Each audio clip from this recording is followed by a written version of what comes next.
এসো মা লক্ষ্মী, বসো মা লক্ষ্মী, থাকো মা লক্ষ্মী ঘরে ঘরে।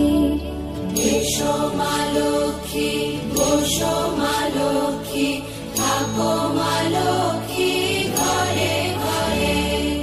গাছে থাকা ফুল ফলার। শুভ সকাল বন্ধুরা, কেমন আছো তোমরা সবাই? আশা করছি সবাই খুব ভালো আছে আর আমিও ভালো আছি।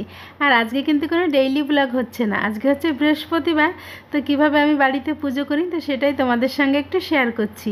প্রতিদিন যদিও বা এইভাবে পুজোটা করতে পারি না সময়ের অভাবে, তো আজকে ইচ্ছা হলো আজকে কোনো ডেইলি ব্লগ দেবো না, আজকে বাড়িতে একটু সাজিয়ে কাজিয়ে গোছগাছ করে একদম মনের মতন করে পুজো দেবো। আর সেই জন্যই সকালবেলা বাড়িতে অনেকটা কাজকর্ম করে নিয়েছি, ফুল পাতা সব তুলে নিয়েছি। আর এই দেখো এখন আমি স্নান করে আলতা সিঁদুর পরে এবার চলে এসেছি আলপনা দিতে। আর বৃহস্পতিবার মানেই আমার একটু আলপনা দিতেই হবে, যদিও বা আমি খুব একটা ভালো পারি না, কিন্তু বৃহস্পতিবার হলেই আমি দিই, জানো তো। তো যাই হোক, আর আমার শাশুড়ি মা বলে বৃহস্পতিবার মানেই স্ত্রীদের আলতা পরা, সিঁদুর পরা আর একটু পান যেন মুখে দেয়, কিন্তু সেটা তো আর সম্ভব হয়ে ওঠে না। তো দেখো, সেই কিছু কিছু নিয়ম আছে মানে যেগুলো আমি মানার চেষ্টা করি। তো শাশুড়ি মা যেগুলো বলে আর শ্বশুরমশাই যেগুলো বলে, আমার শ্বশুর শাশুড়ি কিন্তু সবাই আছে, কিন্তু আমার কাছে থাকে না। আমার ভাসুর রয়েছে মালদাতে, তো সেইখানে হচ্ছে থাকে আমার ভাসুরের সঙ্গে আর কি। তো তোমরা আমার যারা ডেইলি ব্লগ দেখো তারা তো কোনো না কোনো একদিন দেখতেই পারবে যে আমাদের বাড়িতে যখন আসবে তোমাদের দেখাবো। আর কিছুদিনের মধ্যে আমিও যাব ভাবছি একটু ঘুরতে, বর্মশাই বলেছে আর কি যে আমার শাশুড়ির শরীরটা খুব একটা ভালো নেই, তো তার জন্য হচ্ছে দেখা করতে যাব। তো তোমরা তো দেখতেই পাবে। তো যাই হোক, এখন এই যে আমি ঠাকুর ঘরে চলে এসেছি। আর আমার ঠাকুর ঘরে হচ্ছে রাধা মাধব রয়েছে আর হচ্ছে মা লক্ষ্মী রয়েছে। আর প্রতি বৃহস্পতিবারে হচ্ছে আমি মা লক্ষ্মীর ঘরটা পাল্টাই, কিন্তু আজকে রাধা মাধবের ঘরটাও পাল্টে দিয়েছি। আর এটা হলো রাধা মাধবের ঘট। তো রাধা মাধবের ঘটেতে সিঁদুর লাগাতে নেই, আর এটা হচ্ছে আমি তিলক চন্দন সব একসঙ্গে ঘষে নিয়েছি। আর এই রাধা মাধবের ঘরটাতে আমি তিলক চন্দন দিয়ে দেখো একটা ওং এঁকে দিয়েছি। আর যেদিন হচ্ছে ঘট পাল্টাই তো সেদিন হচ্ছে এইভাবে আমি ঘরটা সাজিয়ে তারপরে ঠাকুরের সামনে রাখি। আর এখন এই দেখো আমের পাতা, এটাতেও আমি হচ্ছে তিলক চন্দন দিয়ে দেবো, আর এই ঘটের মধ্যে পুরো জল দিয়ে দেবো এখন আর কি। আর এটা হলো মা লক্ষ্মীর ঘট। তো মা লক্ষ্মীর ঘরটাতে হচ্ছে আমি সিঁদুর দিয়ে সুন্দর করে একটু নারায়ণ এঁকে নেব, কারণ এখন আমার কাঁসা পিতলের ঘট নেই বলে মাটির ঘরটাই আমি ব্যবহার করছি, অনেক দিন ধরেই করছি। আর যখন কিনবো তোমরা তো দেখতেই পাবে। আর এই দেখো কি সুন্দর করে আমি একটু নারায়ণ এঁকে নিয়েছি।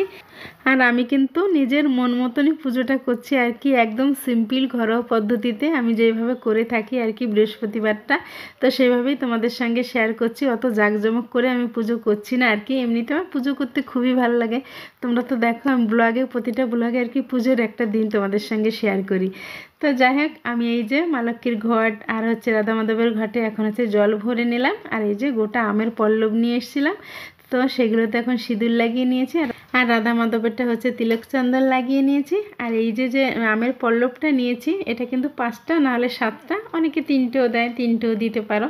তো এরকমটা আমি দিই আর কি। তো আমি বেশিরভাগ সময় আর কি 5টাই দিয়ে থাকি, তো আমার খুব ভালো লাগে। আর এই যে দেখো আমার বাড়িতে যে ফুলগুলো রয়েছে, মা লক্ষ্মীর ঘটে আমি একটা লাল জবা দিয়ে দিলাম, আর হচ্ছে এই ঘরটাতে রাধা মাধবের ঘরটাতে আমি হচ্ছে ঘিয়ে জবা দিয়ে দিলাম। তো এই ফুলগুলো আমার বাড়িতে ফোটে আর এগুলো দিয়ে আমি পুজো করি। তো যাই হোক, এখন ঘট আমার স্থাপন করা হয়ে গেছে, আর এখন হচ্ছে পুজোর যে বাদবাকি কাজকর্মগুলো রয়েছে সেগুলো করে নেব। আর আজকে কিন্তু নিজেও স্বয়ং মা লক্ষ্মী সেজে পুজো করতে বসেছি। প্রতিদিন তো তোমরা দেখো নাইটি পরি আর কি, নাইটি পরে পুজো করি, বাড়ির কাজকর্ম করি, আর এখন নাইটিটাই ফ্যাশন হয়ে গেছে, শাড়ি পরাটা যেন ভুলেই গেছি। তো আজকে একদম মনের মতন করে একটা শাড়ি পরে নিয়েছি, আর এই যে ঠাকুর পুজো করতে বসেছি, আর একদম মনের থেকে পুজোটা করছি, জানো তো আমার খুব ভালো লাগছে আজকে। আর এই যে আমি খুবই সিম্পলভাবে আজকে বৃহস্পতিবারের পুজোটা কমপ্লিট করলাম। তোমাদের কেমন লাগলো কি না সেটা আমি জানি না, আমার মনে যেভাবে চেয়েছে আমি যেভাবে পেরেছি তো সেভাবেই করেছি। তোমরা কেউ আবার কিছু কমেন্ট করো না, কিছু মনে করো না। আজকে ভাবলাম যে ডেইলি ব্লগ যেহেতু হচ্ছে না, ভালো লাগছে না করতে, আর পুজোটা করতে সত্যিই আজকে একদম মনের থেকে করেছি, খুব ভালো লাগলো। আর আমি খুবই সাদামাঠা মানুষ, একজন গ্রামের মানুষ, তো আমি হচ্ছে এভাবেই পুজো করি, আর সেটাই তোমাদের সঙ্গে শেয়ার করলাম। আর এই যে ঠাকুর ঘরে এবার মা লক্ষ্মীকে বরণ করে নিয়ে ধূপ ধুনো জ্বালিয়ে মায়ের আরাধনা করলাম। আমার মনে যত দুঃখ কষ্ট আছে তো সেগুলোই হচ্ছে আমি মাকে বলে থাকি। তো যাই হোক, আর এই যে হচ্ছে স্নান করে প্রতিদিনকার কাজ আমার, যে ঠাকুর নমস্কার করা আর হচ্ছে তুলসী তলায় জল দেওয়া, এটা হচ্ছে আমি সব দিন করি। আর আমার বিয়ে হয়ে যবে থেকে এই বাড়িতে এসেছি তো ততদিন হচ্ছে এই নিয়মটাই আমি করি। ঠাকুর ঘরে যদিও কোনো কারণে হচ্ছে আমি পুজো দিতে না পারি, তো হচ্ছে স্নান করে সূর্য নমস্কার করে তুলসী গাছে আর কি জল দেবো, এটা হচ্ছে আমার কাজ। তো যাই হোক বন্ধুরা, আজকে এই পর্যন্তই। তোমরা সবাই ভালো থেকো, সুস্থ থেকো। আবার নতুন ব্লগ নিয়ে আসছি তোমাদের জন্য। তো আজকের মতো এখানে শেষ করছি।